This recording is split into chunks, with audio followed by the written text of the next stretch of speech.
everyone, and welcome to One Sustainability. My name is Glenn Turansky of One Business World. We are the hosting platform of One Sustainability. One Sustainability features entrepreneurs, founders, and business leaders who have sustainability as a core component of their overall strategy, presenting on cutting-edge topics and the latest in industry developments. Our goal is to educate and inform the global business and entrepreneurial communities on the importance of sustainability and to promote and support sustainable business growth all around the world. Today, we're very pleased to welcome leading global sustainability entrepreneur, Ingmar Rentzhog. Ingmar is the founder and CEO of We Don't Have Time. We Don't Have Time is a movement and a tech startup that strives to be part of the solution to the climate crisis and that leverages the power of social media to hold leaders and companies accountable for climate change. Ingmar, it's a great pleasure to have you here with us today. We look forward to hearing more about how do we make it profitable to save the planet. Let me hand it off to you, and I will welcome. Thank you again, and I will be back with you on the back end. Okay. Thank you, Glenn, and thanks for inviting me to this event. Before I start explaining on how we should make it profitable to save the planet, I think the only way to save the planet is to make it profitable. And unfortunately, the situation today is exactly the opposite. It's profitable to destroy the planet, and it's expensive to save the planet. We need to change that.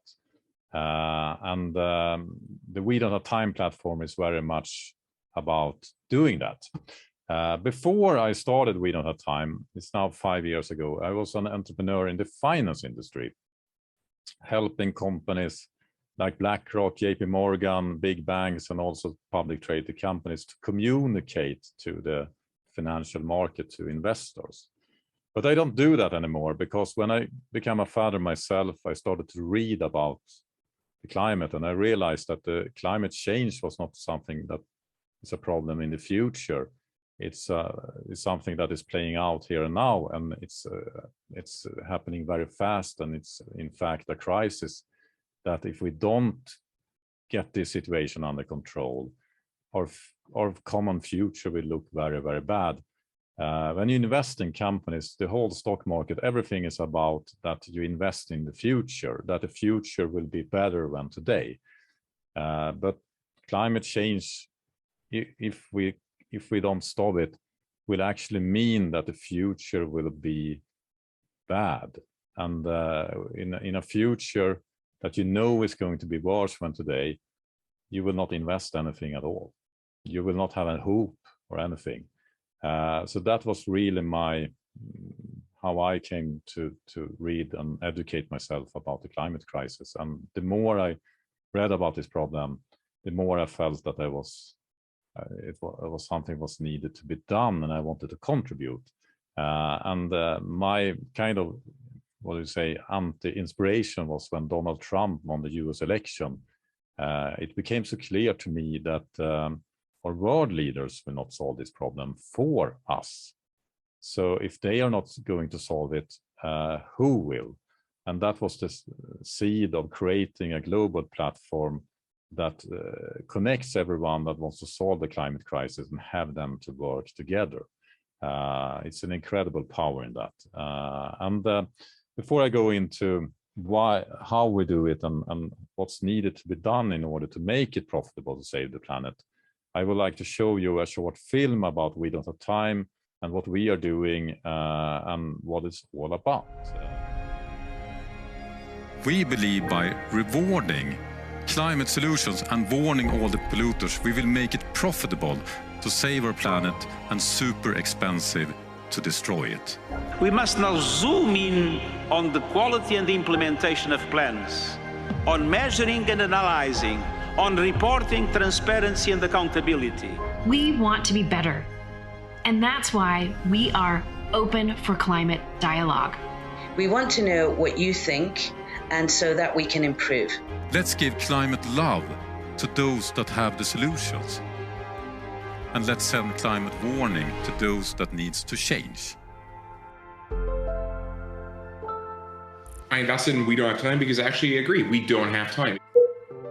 We're trying to reduce CO2 collectively. If we don't act urgently and quickly, catching up later won't work. The drive to net zero is the growth story of the 21st century. We had about $350 billion of direct subsidies and tax expenditures, tax breaks given to fossil fuels.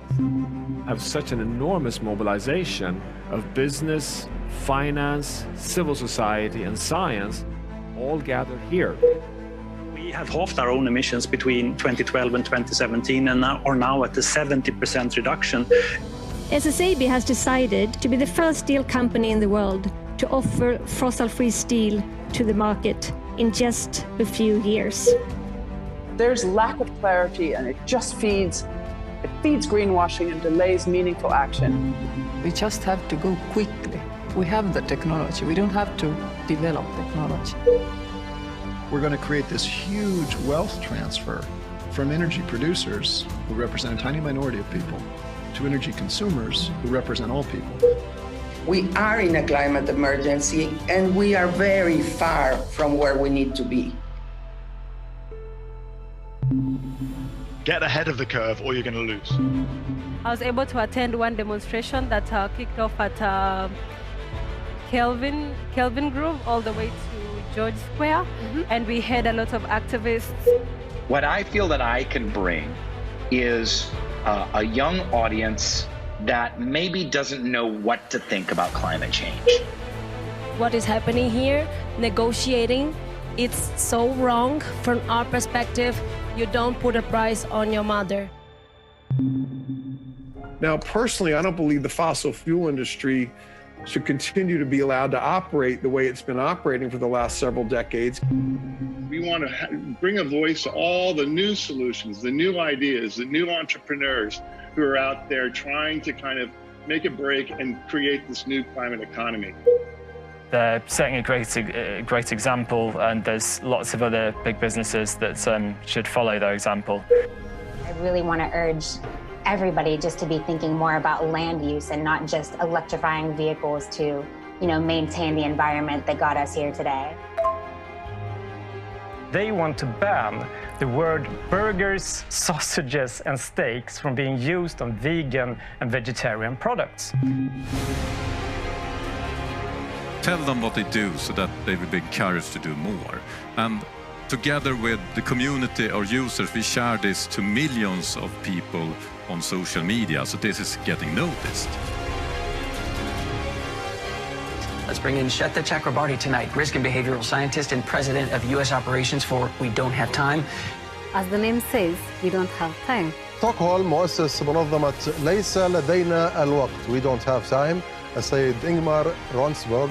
Joining us for more is We Don't Have Time's Nick Nuttall. Nick, welcome to the program. And Nick, about this counter, speaking of numbers. This is a clock that shows you how much money has been spent on fossil fuel subsidies since the beginning of the COP. We have a climate crisis and we're still subsidizing the industry which is causing the crisis. I mean, it's completely dumb. I'm a finance guy, it makes no sense whatsoever. $2.5 trillion went into subsidies for fossil fuel. That's a definition of insanity. Still, this is a positive. It's the first COP decision that actually mentions coal power or fossil fuel subsidies. We need to communicate climate action, because if only a few people or a few companies are doing climate action without communicating it to others, we will not solve the climate crisis.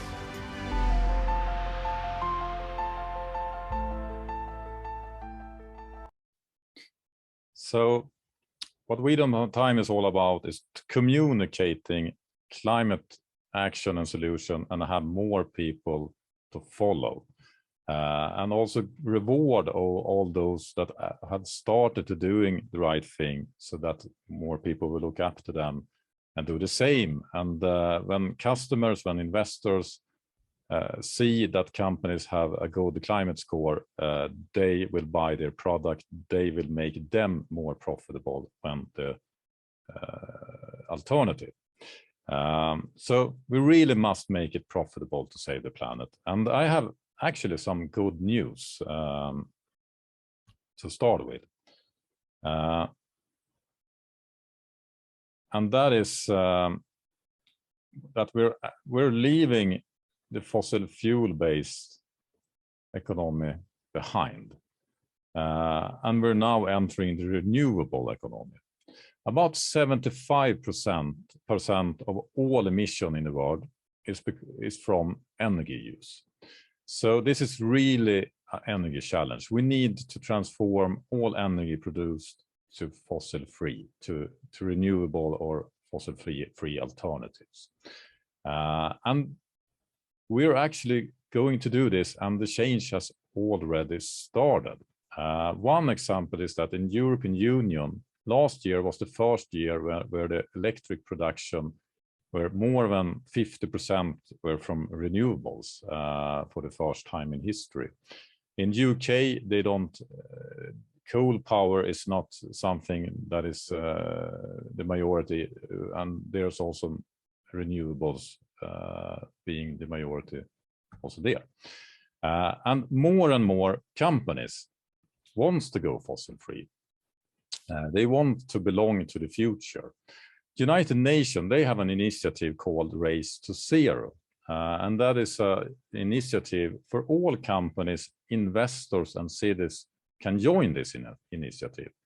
And what it's all about is that you need to set your net zero target and pledge that you're going to succeed with it. And already today, 3 years after United Nations introduced this initiative, half of the world's GDP belongs to companies that have pledged that they want to go fossil-free. They haven't done it yet, but they have made the promises. And here is also the problem that We Don't Have Time is all about. It's not enough to just pledge that you're going to do something. You also need to do the action here and now, not next year or in 5, 10, 20, 30 years in the future. You need to do the action here and now. So we really need to move from pledges to action. And that's why we have created a review system where if you're doing something good for the climate, our community rewards your business by giving you climate love. You get a good review. And more people get to know about this. So more people wants to engage with your business. More people wants to work for your business. It's easier to recruit talents. Investors will see that you're doing something and people think that you're doing is great, etc., etc.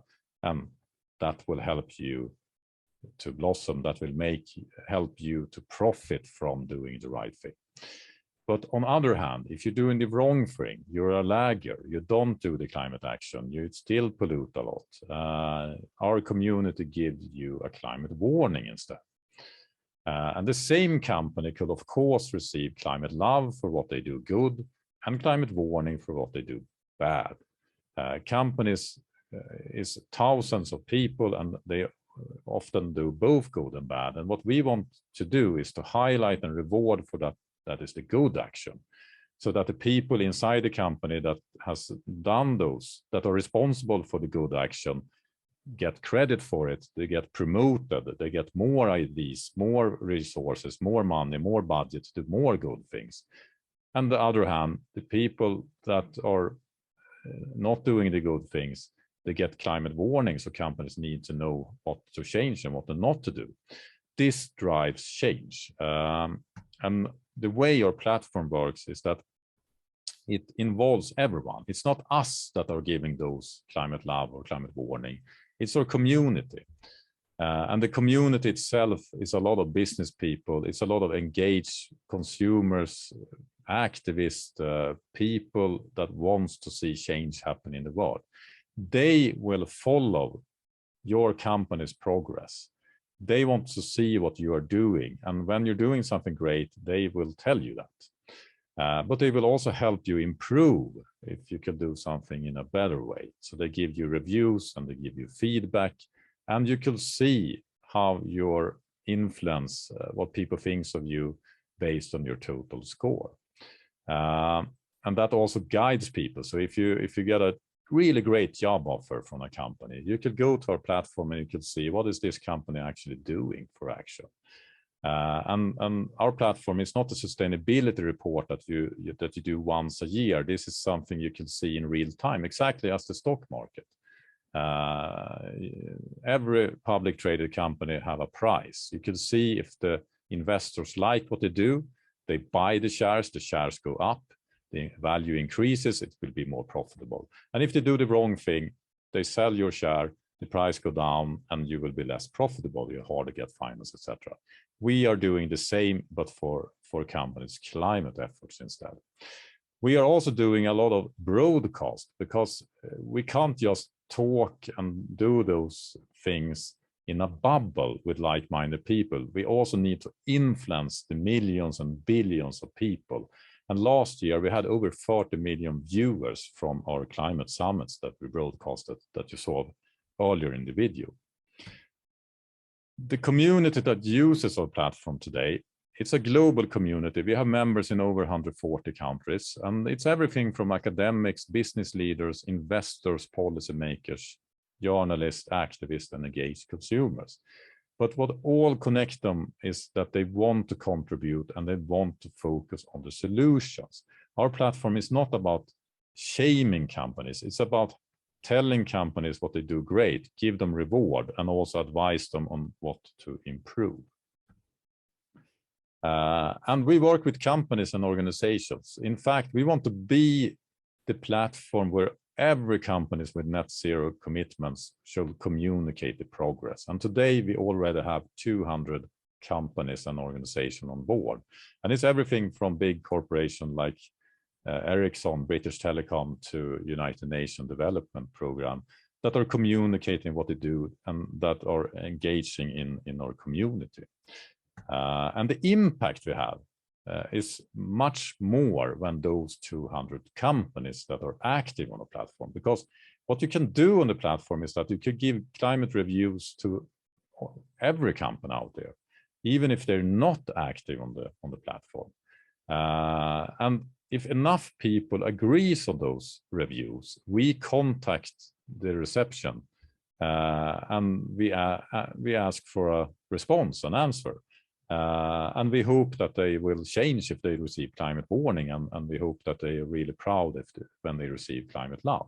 And so far, thousands of climate reviews have got answers, everything from Jair Bolsonaro, the president of Brazil, to corporate leaders like Mark Zuckerberg, Jeff Bezos has been involved in answering criticism on the platform. And we also have a lot of examples where companies such as Harvard University and Tesla, they have been given climate warning because they were doing something that the community didn't like, and they changed behavior. And when they have changed behavior, our community reward them with climate love instead. And the more people that are using our platform, the more power we will have and the more impact we can create. And since we started, we have been growing exponentially. We have been doubling our member base. We also have been doubling our social media reach. And we hope that we can continue on this track, because the only way we can make this happen and solve the climate crisis is if all the solutions scale exponentially. And we want to do that, of course. And you could help us. Go to wedon'thatime.org and sign up and become an active member if you agree on this idea that you want to make it profitable to save the planet. Everyone can contribute and everyone is needed. What we want to do with the We Don't Have Time platform is that we want to transform a whole industry. We want to transform and help everyone that are working with climate solution with the We Don't Have Time platform. We want us to play the same role Wikipedia has played for the knowledge industry, or TripAdvisor have played for the travel industry. You can't operate a hotel destination today and have a bad service and try to market you as someone that has a good service. People will look up and see the truth on the TripAdvisor.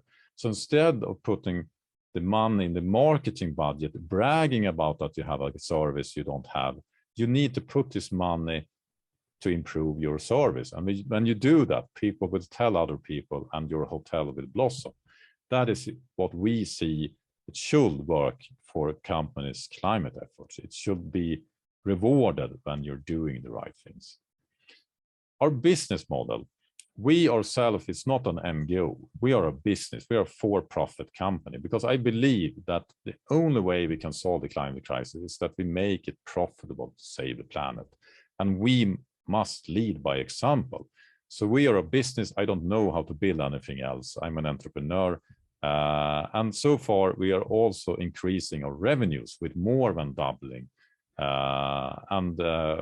We are really scaling this revenue-wise as well, and show to other companies that, of course, you could have a cause in your company by saving the planet, by contributing. It's not a conflict with having a profit goal. You just need to change the vision of a company to become the solution, not the problem that many companies are today.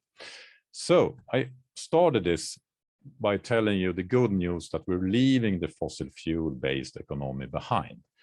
But why is it not happening faster? That's a question. Is it just because companies that are doing the right thing doesn't get enough credit for it, that they don't get enough reward for it? Rewarding plays an important part, of course. That is what we are working with. But money plays a bigger role. And when I started to work with the climate, I had this, I thought it was a different situation when it actually are. I thought that we were using fossil fuels because it was cheap, because the alternative was the expensive alternatives. And that's the reason why we have petrol-based cars and coal power plants and everything, because it's more expensive to do the green technology. But the more I've read about this issue, the more angry I actually have become, because that's not the case. In just 10 minutes here where I have hold my presentation, the governments, almost all countries on this planet, are sponsoring the fossil fuel industry by giving them subsidies. It's according to the International Monetary Fund, it's $11 million per minute. So it's now $114 million just of this short presentation. This is a crazy amount of money that the governments are putting into the fossil fuel industry to make them the cheap alternative, to make them be the profitable. If we take away the subsidies for fossil fuel industry, we will make almost all alternative the profitable one. So I think we should focus on the money. If we take away those subsidies, it's 46 times more subsidies compared to the green energy. So it's an unfair race. It's actually rigged for the fossil fuel industry, and they hate this counter. They really resist. They are addicted by our tax money. We're giving them money. We need to stop this, and people need to know about this fact. Too few people know about the truth that the fossil fuel economy is the unprofitable economy. We're just giving them money to survive. We need to change that. And that's also something we at We Don't Have Time is working on to achieve, together with our investors. We have over 700 investors that have invested in building this company. We have 200 partners and we have 60,000 members. And I hope to see you on the platform if you believe in this cause that I believe in. And if you're running a company, you're warmly welcome to join us as a partner and start communicating. And if you have a lot of money, I also love to see you contact us if you want to get involved and invest in our next funding round. So we do have time, but we don't have time to wait. We need to act now, and everyone is needed. And those that are acting though they need to communicate what they do, because if they only do something as an individual or as a company without communicating it, we will fail. We don't have the time to make this happen organically. We need to get active, we need to get out there, and we need to do it and communicate. And that's how we make it profitable to save the planet. All right, Ingmar, thank you very much. Fascinating presentation. The video was excellent. Thank you. Hey, couple quick questions. The pin on your lapel, what's the significance of that? Yeah, this is this is Al Gore's organization. It's called Climate Reality. And what Al Gore has been doing is to train, I think it's now 40,000 leaders around the world in like 150 countries or something like that. So I'm trained by him, and I also am part of the organization here in Europe. And this is something everyone could apply to do. And you get a lot of knowledge. When I was trained in Denver 5 years ago, I met 3 Nobel Prize winners. So it was incredible people educating about the climate. And it's free, so go to Climate Reality and you can sign up and apply for a future training, and I could really recommend it.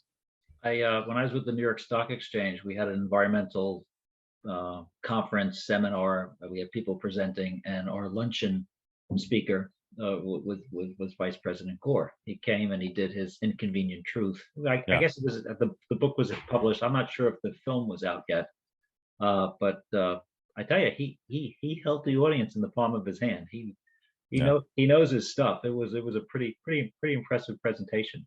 Yeah. Hey, one other visual question for you. In the actual video, you had a shirt on with a bunch of photos under your jacket. Just curious, what was the significance of the photos, and was there anything on that might be from an inspiration standpoint? Sorry, I didn't really catch. I had a you had like a T-shirt on under the jacket, and you had a whole bunch of photos, and I was just curious, maybe if there was any significance to that. Okay, yeah, this was actually we did this thing in the New York Fashion Week. So we had a partner there where we actually had a We Don't Have Time clothes made of reused material, and that's where we that's the background of those clothes. Okay. So I'm just watching and observing. It's like, I wonder what that is. What we try to do is really to put the climate issue into everywhere. We can't just have this by sustainability officers or in our bubbles. We really need to get it out there. Everything from esports to music to fashion. We need to have this conversation everywhere. Yeah, no, absolutely. And as part of also in the video, you mentioned, or maybe right before you went to the video, you said part of the reason you got involved was, if I heard it correctly, you became a dad. Yeah. Right. Yeah. That's a significant item to have. When you bring someone else into the world, right? And then what kind of world is that going to be for them as they grow up? Yeah, for me it was very much, when you're running a successful business, everything is just going in the right direction, but it's also getting into loops. You have done this before, it's just another year, you make a little bit more money, but now you have a kid in the world, and what's going to happen not next year, what's going to happen 10 years from now, 20 years from now, and what's actually the point of everything. Right. And I started to think about those things, and that's where I come across the situation with the climate, and I got so shocked that people just weren't aware of this at all 5 years ago. Now it's better. People knows about it, but people really doesn't really involve in it or getting active enough about it. So that is what I'm now trying to change. Yeah, 10 years ago, if there was a story in the newspaper, it was probably well in the back of the paper, right? Now it's, nowadays it's front page news. Yeah. You mentioned you come from the world of the public markets. I mean, impact investing. has taken flight here. People want to invest in the types of companies that that follow their own their own mission and their own credo. People want to associate with people that otherwise take up their mission. It's interesting on your UN statistics. 50% of the GDP has pledged to the race to zero. That's quite impressive. Yeah, it is. And I think I see much more hope there. We know that countries have pledged the Paris Agreement, but it's only 1 or 2 countries that actually are fulfilling that agreement out of 200. Yeah, well, I understand. Yeah, so now when the business community are mobilizing, they are actually acting faster on it. But the business community also needs to step up, but at least the ambition is there. And the way I see it is that governments, they really don't listen to the people anymore, but they listen to corporation and the money. So if companies are stepping up and also doing the action, but also using their voice, that will actually influence our policymakers, and our policymakers influence the people. Most people, and this is something I have realized quite recently. It's a little bit depressing. When I started We Don't Have Time, I really thought it was okay. If people just get to know the problem, they will act like me. I didn't know the problem. Now I know the problem. Now I dedicate my life to try to do something about it. I'm not living perfectly. I have a lot of emission, etc. But at least I try to do something. I thought that if people just get to know this problem, educate them about the problem and create awareness, people will act. And when enough people knows about it, people will change. But I don't see that, because what you see here is a lot of front page news. You see a lot of talk about it. You see a lot of people knows about that we are really bad into the climate crisis. They don't really know how bad it is, but they know that it's bad. But most people still not engage. They just worry, but they don't do anything for it. And by doing anything for it, I'm talking about behavioral change, but also about, what's the point of going to a work, doing something unimportant stuff when the whole world is going into a catastrophic scenario? You don't do that. If it's wartime, you don't go to work and do something meaningless. You involve in trying to save your country from becoming invaded by your enemy.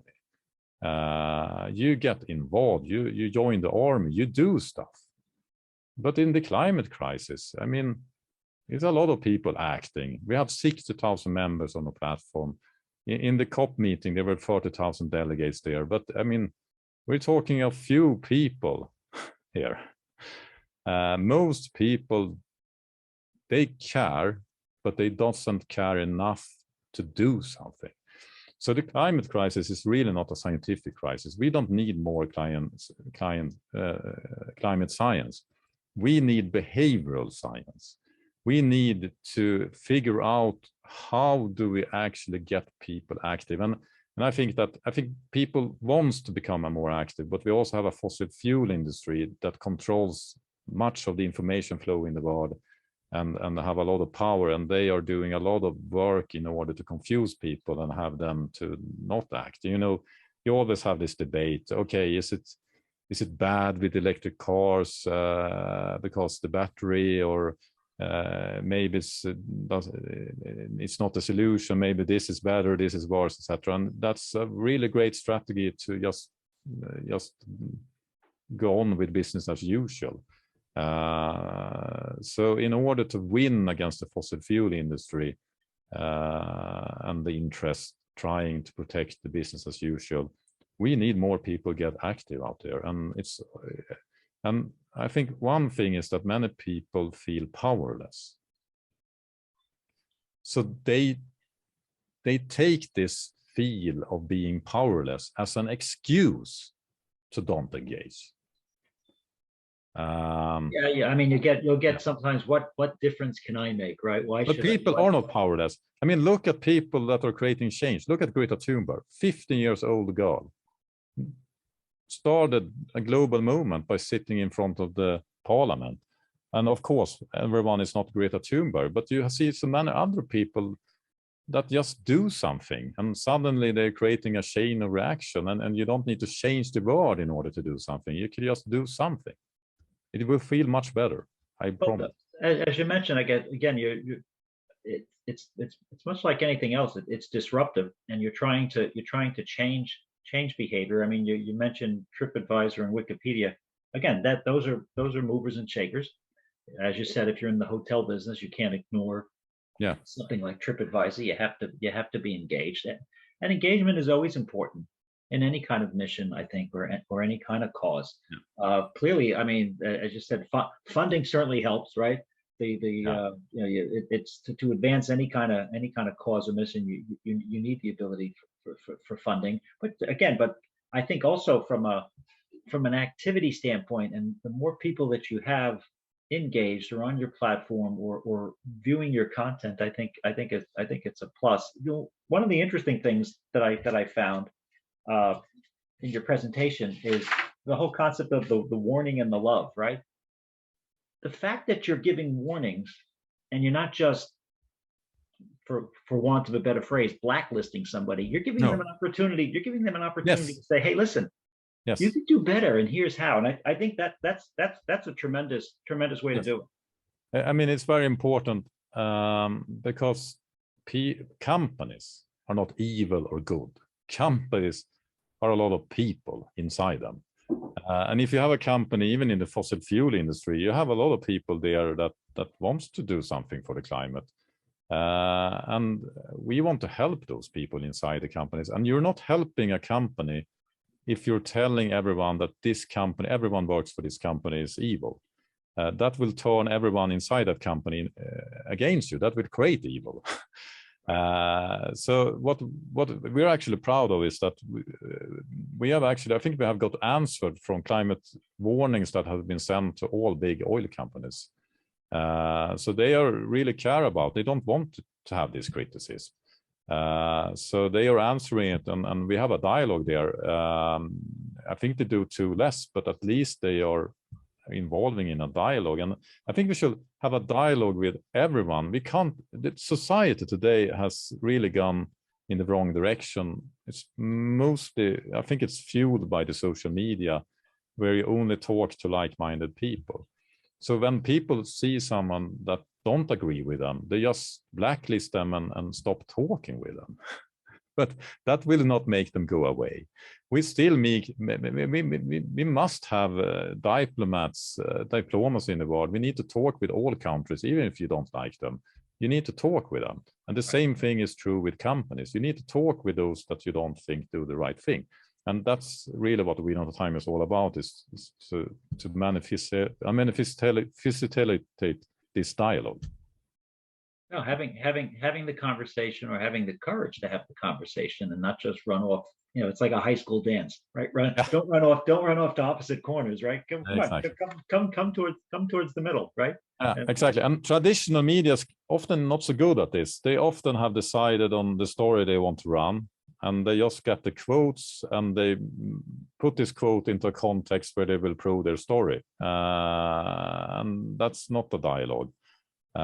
So we want to have both sides'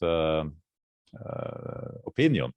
But with that said, we have one condition on the platform, and that's an important condition. And that's everyone on the platform needs to agree on the science about the climate, that the humans are causing it. We don't want to have a debate on both sides if you don't believe in science, because we don't have time for that debate. So you need to agree on the science behind it, but you can have different opinions on nuclear is the solution or not, or if oil companies should be allowed to operate or not, or etc., etc. But you need to agree on the science.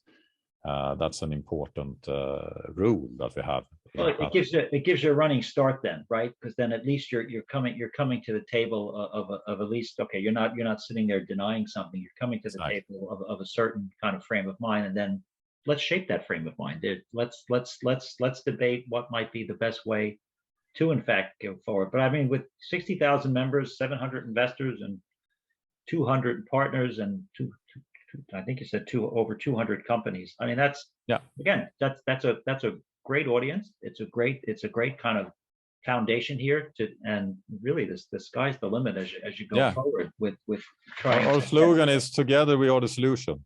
Yes, no, absolutely. Now you mentioned the UN. A friend of mine, fellow board member at my college, he's on the UN Global Compact board. Yeah. So he does a lot of speaking with ethical business practices, and he's part of the whole sustainable development goals. So his lapel pin is the multicolored 17 pieces with poverty and water and all of that as it I think also certainly fits into what I mean, if you take away those fossil fuel subsidies, there will be no hunger in the world. You can feed everyone. It's really crazy what we are using our money to. Yeah, your moving clock there is that's It was a huge success at the Glasgow. We were at the climate meeting in Glasgow, and we had this studio in the diplomatic zone. We also had invited so many high-level people to come and speak at our stage, and we made everyone look at this counter and every speaker to reflect on it, and that had a huge impact on the conversation. It really worked, and that shows what you can do with communication. I mean, if we had just had like the big number, $5 trillion in subsidies per year, no one had understood it. But we have this counter ticking up, and you suddenly can relate to it. So it's communication is key. And regarding the problem, the global warming, we're talking about the Paris Agreement have a target of 1.5 degrees or 2 degrees. That's really, really bad communication. There's two big problems with this. Number one problem is that North America doesn't understand Celsius, so it doesn't mean anything for them. And Europeans and the rest of the world that understand Celsius, they can't relate to 1.5 degrees warmer outside as something terrible. I mean, if it's 20 degrees outside a summer day and the next day it will be 22 degrees, 2 degrees hotter, it's just good. What harm could that make? So it's really bad framing of the whole problem. And it's not a coincidence that the term climate change is something that the oil interest came up with in the United States. And that's not a good term either, because you always have that the climate is always changing, right? This is something that we should have called something else. And I think we should look at another environment crisis that we actually solved. And I think it was very much because of clear communication. When I was a kid in the 80s, 1987, we had a big environment crisis in the world. I'm talking about the ozone layer. We have the fridges and we have the hairsprays, and they were using a chemical called freon that were destroying the ozone layer that is protecting all life on this planet, so they don't get instant skin cancer, etc. This was really bad. We had a lot of freons released in the atmosphere, and the world governments actually came together in Montreal, 1987, and forbid the use of freons. And one of the key reasons I think that we succeeded in the 80s about this climate crisis was the fact that we called this problem the ozone hole. Everyone could picture how bad it is that we humans are making a hole in the sky. We didn't call this the freon chemical reaction problem, blah blah blah. We called it something that was really, really clear. I don't really know what we should call what's happening with the climate crisis is not really good either, because you don't really understand what the crisis is all about. What I'm used to communicate when I speak to audiences is actually that we have a fueler, because that is something people could relate to. We all know that when the body temperature, normal body temperature is 37 degrees. And when we have 38.5 degrees body temperature, we're feeling very sick. That's 1.5 degrees hotter body temperature.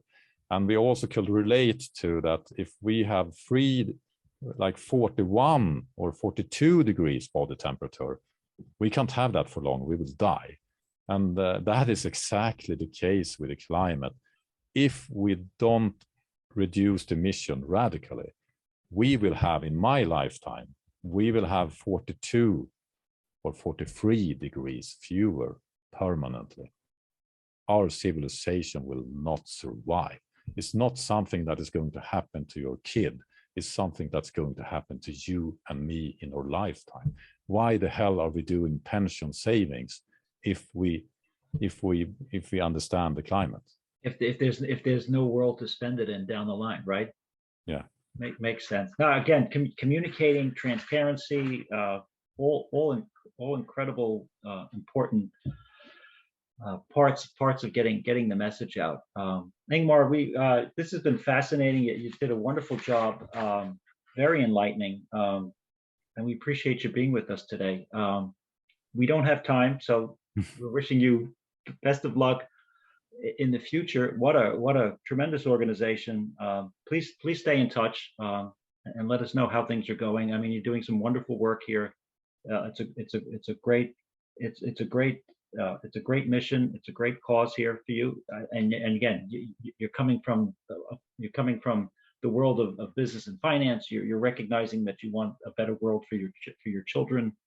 And that's admirable, without a doubt. And not just my children, for every one of us. Everybody. Yeah. Absolutely. Fascinating conversation. Thanks for being with us today. Yeah, and I really enjoyed it. Thanks for inviting me, and looking forward to next time. All right. We look forward to seeing you next time as well. Have a good rest of the day, okay? Take care of yourself. Hey, bye. Thanks. Bye.